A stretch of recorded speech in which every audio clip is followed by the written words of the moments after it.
दोस्तों, स्वागत है आपके अपने YouTube चैनल RGS में। आज से एक नया प्रोग्राम आप सभी के लिए डेली करंट अफेयर्स का, जो कि MCQ फॉर्मेट में रहेगा, और उसके साथ साथ हम लोग उसके डिफिनीशन को भी देखते जाएंगे, ताकि आने वाले आगामी परीक्षाओं की दृष्टि को ध्यान में रखते हुए हम अपनी तैयारी को और भी बेहतर बना सकें। तो आइए शुरुआत करते हैं क्लास की।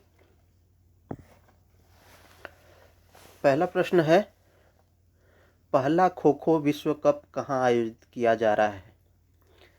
यानी खो खो का ये पहला विश्व कप है और ये कहाँ पर आयोजित किया जा रहा है, तो इसे हमें बताना है। ऑप्शन है हमारा कजाकिस्तान, तुर्कमेनिस्तान, भारत और नेपाल। तो पहला खो खो विश्व कप भारत में आयोजित किया जा रहा है।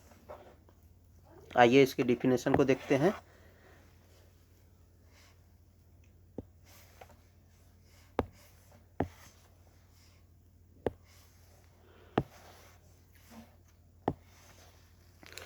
तेरह जनवरी 2025 को ये शुरू हुआ है। कहाँ पर शुरू हुआ है? नई दिल्ली के इंदिरा गांधी इंडोर स्टेडियम में इसका उद्घाटन हुआ है। और इसका उद्घाटन किसने किया है? भारतीय खो खो महासंघ के अध्यक्ष सुधांशु मित्तल ने। खो खो विश्व कप का आयोजन भारतीय खो खो महासंघ द्वारा 13 से 19 जनवरी 2025 नई दिल्ली में किया जा रहा है। प्रत्येक टीम में 12 खिलाड़ी होते हैं और मैच के दौरान 9 खिलाड़ी ही मैदान में खेलते हैं। 20 देशों की पुरुष टीम और 19 देशों की महिला टीमें इसमें भाग ले रही हैं। भारतीय पुरुष टीम के कैप्टन जो हैं प्रतीक वायकर हैं और महिला टीम के कैप्टन जो है प्रियंका इंगले हैं। Kho kho federation of India, इसकी स्थापना 1955 में की गई थी और इसका मुख्यालय नई दिल्ली में है।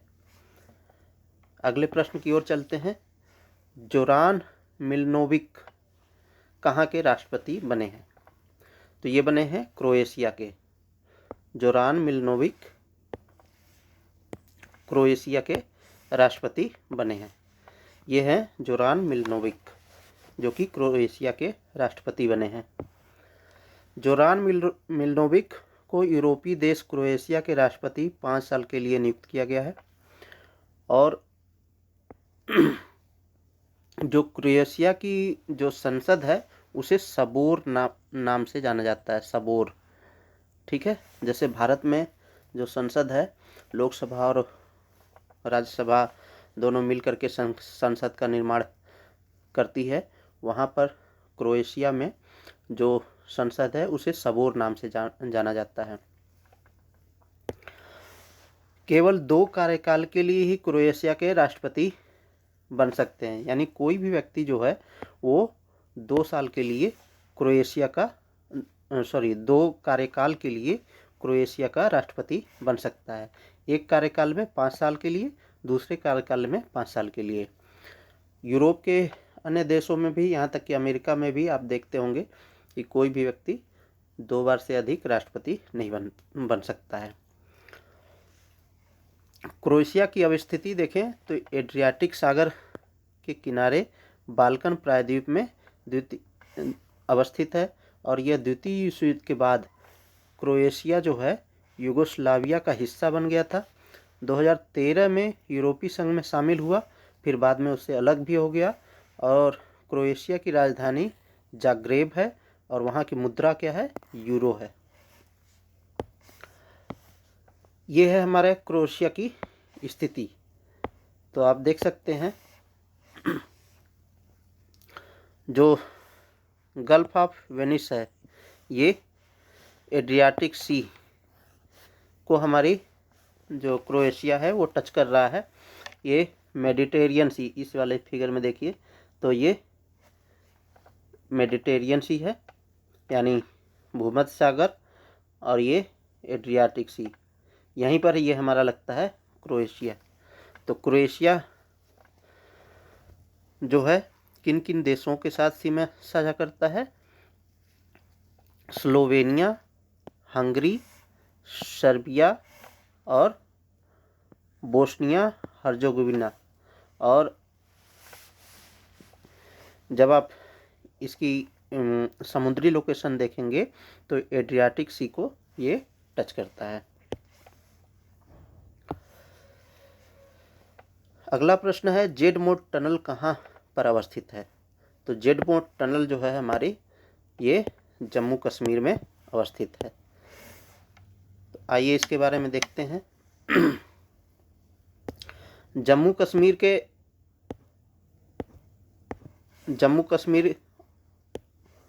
के गंदेरबल जिले में 4.5 किलोमीटर लंबा सुरंग जो श्रीनगर को लेह राजमार्ग के साथ सोनमर्ग को सभी मौसम में संपर्क प्रदान करता है। इसका उद्देश्य क्या है? प्रमुख पर्यटन स्थल सोनमर्ग तक वर्ष भर पहुंच सुनिश्चित करना तथा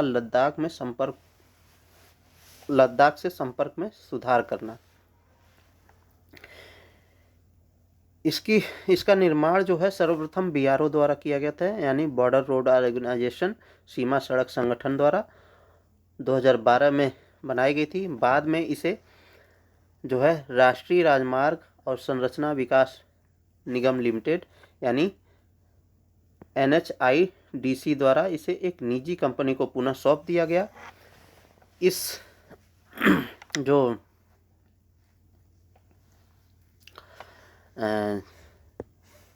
ये जो जेड मोड टनल है इसकी सामरिक महत्व क्या है? तो ये क्या है? यह बर्फबारी प्रवण क्षेत्र में स्थित है जो कठोर सर्दियों के दौरान सड़क मार्ग से पहुंच सुनिश्चित करता है। यह जोजिला सुरंग परियोजना का एक हिस्सा है जो लद्दाख तक सभी मौसम में कनेक्टिविटी के लिए महत्वपूर्ण है। लद्दाख में देखते होंगे कि बहुत सारा बर्फबारी पड़ता है और वहाँ पर पहाड़ी इलाका है तो आवागमन आसान नहीं होता है।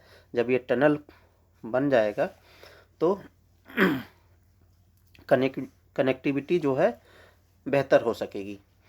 यह रक्षा तैयारियों के लिए पाकिस्तान और पूर्वी लद्दाख के निकट सीमावर्ती क्षेत्र में सैन्य आपूर्ति की त्वरित आवाजाही सुनिश्चित हो सकेगी। अब ये देखिए थोड़ा सा मैप में कहाँ पर है। तो ये है हमारा श्रीनगर, ठीक है, और ये गांदेरबल। यहाँ से जब हम जाते हैं तो आगे जब बढ़ते हैं तो ये वाला जो पॉइंट है, ये वाला एरिया, यहीं पर है कंगान से जेड मोड टनल। ये जो हमारा ये नया वाला रूट बन रहा है ये वाला है और ये पहले से अवस्थित है पर ये बहुत लंबा है। ये कंगान को सोनमर्ग से जोड़ रहा है।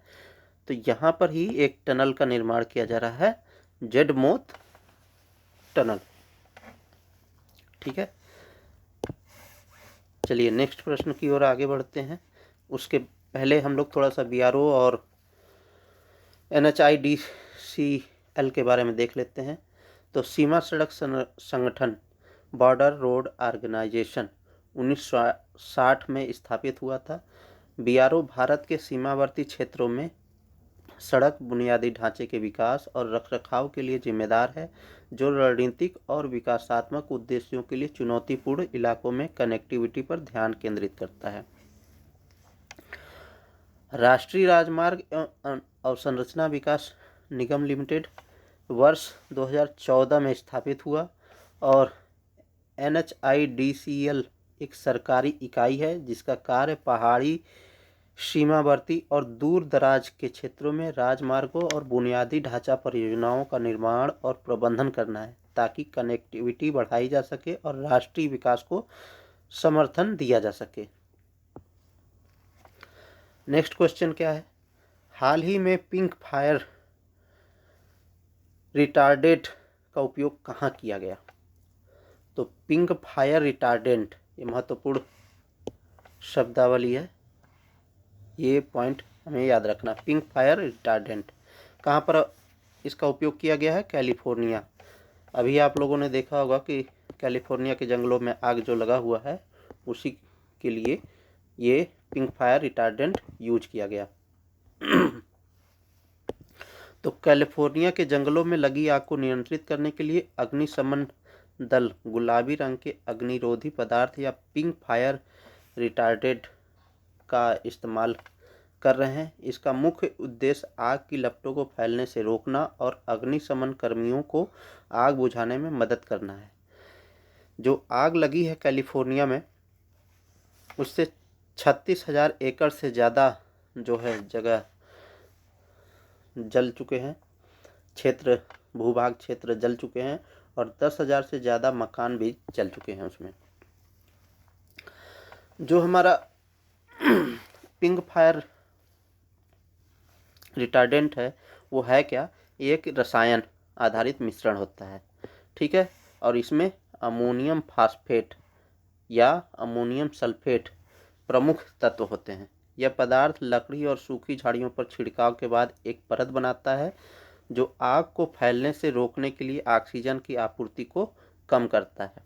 इसके गुलाबी रंग का उपयोग यह सुनिश्चित करने के लिए किया जाता है कि अग्निशमन दल देख सके कि कहाँ कहाँ छिड़काव हो चुका है। यह पदार्थ आग की गति को धीमा करता है और अग्निशमन दल को आग बुझाने का समय देता है। हेलीकॉप्टर और विमान इसका छिड़काव बड़े क्षेत्रों में जल्दी कर रहे हैं जहां ज़मीन से पहुंचना मुश्किल होता है। अब ये एक तस्वीर भी लगाई गई है, ये इस तरीके का देख सकते हैं, ये छिड़का जा रहा है। अभी आप टीवी चैनलों पर भी आप देख रहे होंगे, तो ये छिड़का जा रहा है। इसमें मुख्य घटक क्या है हमें पता होना चाहिए, अमोनियम फास्फेट या अमोनियम सल्फेट, ठीक है। आखिर में जो लॉस एंजल्स है वो जल क्यों रहा है, या आग जो लगी है उसका मुख्य कारण क्या है? कुछ तो कारण होगा। तो यहाँ पर दो कारण मुख्य रूप से माना जा रहा है। एक तो है सांता एना हवाएं।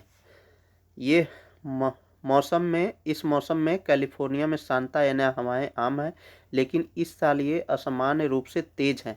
इसलिए जब मौजूदा शुष्क परिस्थितियों में आग लगी तो तेज हवाओं ने लपटों को और बड़ा कर दिया और यह तेजी से फैल गई। तो सांता एना हवाएं कहाँ चलती हैं? कैलिफोर्निया, यूएसए के कैलिफोर्निया में।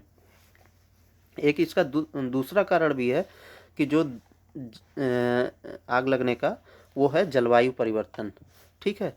तो दुनिया भर में जलवायु परिवर्तन चरम मौसम की घटनाओं को और भी विनाशकारी बना रहा है।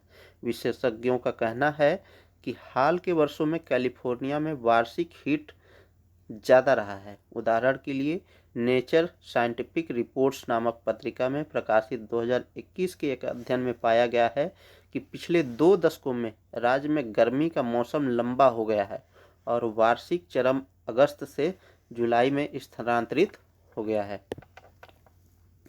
तो ये 2 मुख्य कारण हैं आग लगने के, और भी हैं। अगला प्रश्न है, नेमेसुलाइड दवा हाल ही में किस देश में प्रतिबंधित किया गया है? ठीक है, तो ये भारत में प्रतिबंधित किया गया है। इसका मुख्य कारण क्या है, आइए जानते हैं। भारत सरकार यानी गवर्नमेंट ऑफ इंडिया ने क्या किया है, नेमेसुलाइड दवा के उत्पादन, बिक्री और वितरण पर प्रतिबंध लगा दिया है, यानी रोक लगा दिया है। यह एक नॉन स्टेरॉइड एंटी इन्फ्लेमेटरी दवा है, non steroid anti inflammatory drugs है, ठीक है, जिसका इस्तेमाल दर्द और सूजन के राहत के लिए किया जाता है। यह दवा किडनी टॉक्सिसिटी का कारण बनती है, जिससे गिद्धों की संख्या में गिरावट हुई है। शोध से यह पता चला है कि यह दवा मानक स्वास्थ्य के लिए उपयुक्त नहीं है। इसे दर्द और सूजन के इलाज के लिए इस्तेमाल किया जाता है। बता दें कि गिद्धों की संख्या को बचाने के लिए इसे पशु चिकित्सा में भी प्रतिबंधित किया गया है। नेमेसुलाइड के कारण गिद्धों की जनसंख्या में गिरावट आने से जैव विविधता यानी बायोडायवर्सिटी और पारिस्थितिक तंत्र पर नकारात्मक प्रभाव पड़ा है। बायोडायवर्सिटी क्या है, यानी जीवों की विविधता। जितना जीवों की विविधता रहेगी उतना ही नेचर सरवाइव कर सकेगा। तो ये जैव विविधता घटा रहा है, यानी आहार श्रृंखला का जो चक्र है उसमें गिद्ध कहीं ना कहीं स्कैवेंजर का काम करते हैं, सफाई कर्मी कहलाते हैं, वो कम हो रहे हैं। तो निमोस्लाइड को इसीलिए प्रतिबंधित किया गया है। आइए आगे बढ़ते हैं। आज के डेली करंट अफेयर में एक एक्स्ट्रा पॉइंट हम लोग लास्ट में देखेंगे, यानी वो एमसीक्यू से इतर रहेगा। तो जो एक्स्ट्रा पॉइंट में आज का टॉपिक है, स्विट्जरलैंड में बुर्का अथवा नकाब से चेहरा ढकने वाले वस्तुओं पर प्रतिबंध लगाया गया है, जो 1 जनवरी 2025 से लागू भी हो गया है। ठीक है। स्विट्जरलैंड में मार्च 2021 में राष्ट्रव्यापी जनमत संग्रह के माध्यम से बुर्का और नकाब पहनने पर प्रतिबंध लगाने का निर्णय लिया गया था। इस निर्णय ने भारत में भी इस बहस को तेज कर दिया है, यानी वहाँ पर जो प्रतिबंध लगा है उस प्रतिबंध के कारण भारत में भी प्रतिबंध लगाने की मांग की जा रही है।